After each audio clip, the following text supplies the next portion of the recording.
made the cut and who are the matchups we should look for? Let's ask campaign strategist and president of Thomas Partners Strategies, John Thomas. John, thank you for being here this morning. So let's start out at the top, because all eyes will be on Joe Biden, who has limited his campaign exposure so far. But when you're standing in front of a couple questioners and colleagues, things could change. It could, and it'll be fascinating to see, does Joe Biden attack down? Does he pick fights with anybody below him? Or does he talk about the need for wise, sensible leadership, exposing himself to attacks from his other colleagues that he's old and represents yesteryear and that we have to move forward? Look, they've kept Joe out of the public eye for a reason. He's a gaffe machine. He's can't be trusted to go on camera unscripted. And quite frankly, as we saw this last week, Pete, he does nothing but shift and apologize for prior positions. So this is going to be a challenging environment for him. Well, and it's not just fellow candidates, it's the moderator. A lot of questions he hasn't been forced to answer. He will be. He will be front and center in what we're watching. But they also two folks in the same lane. You know, Bernie Sanders and Elizabeth Warren both vying for that hardcore progressive vote. Will they go after each other? I suspect they will. They have no choice. Bernie's going to want to stay above it, but I think the fundamental argument you're going to see between the two is that Bernie's going to go, Elizabeth Warren, you're all talk.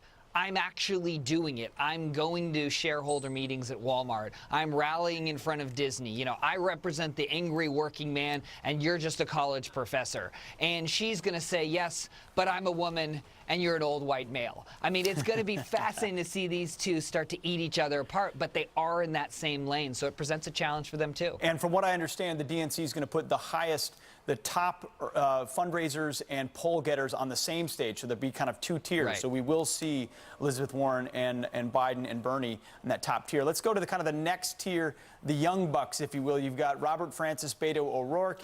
You've got the mayor of South Bend, Pete Buttigieg. Do they engage? Here's what I love about these two, is they're both flavors of the moment. They both have no accomplishments, and they're both just kind of enjoy their soaring rhetoric. And so they're going to have to differentiate themselves from one another. It'll be interesting to see if they engage, because they're both, although Beto's star is certainly faded, I think Buttigieg has to be careful that he doesn't become the Beto in a few weeks. So Buttigieg is in this strange predicament, Pete.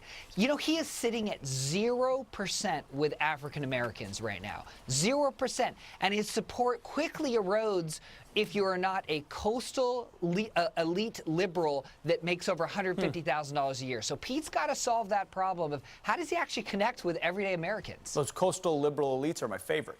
But the rest of them, let's say Kamala Harris, Cory Booker, Amy Klobuchar, is there someone else who's not yet really surged in the polls that you think has an opportunity in this debate? Well, yeah, I do. I think they're the undercard people, Marianne Williamson, Andrew Yang. These are people we've heard a little bit about. Marianne Williamson is a motivational speaker. That's what she does for a living, so she can shine there. Kamala Harris, though, Pete, is really who I'm watching here, because she's played multiple lanes, and I'm not exactly sure where she thinks she's going to settle. She's been the woke progressive at times, and then she's been the sensible prosecutor. So we don't know where she's going to land, and we know she's also refused to take positions. Every time she's asked a difficult question, it's well, that's a question. That's a good question. That's a conversation we want to have, and she doesn't take positions. But Pete, you can't win a primary without taking positions, and especially even Joe Biden felt the pressure this week to tack to the left. Yes. I don't think Kamala can get by without pushing hard to the left, and we'll see if she does it. You're right. You can't do the whole. That's a good question. You know, we should have a conversation about that on the debate stage. Good stuff. Well, John Thomas, thanks for your insight this morning. We appreciate it. Thanks, Pete. All right. Well, still looking for the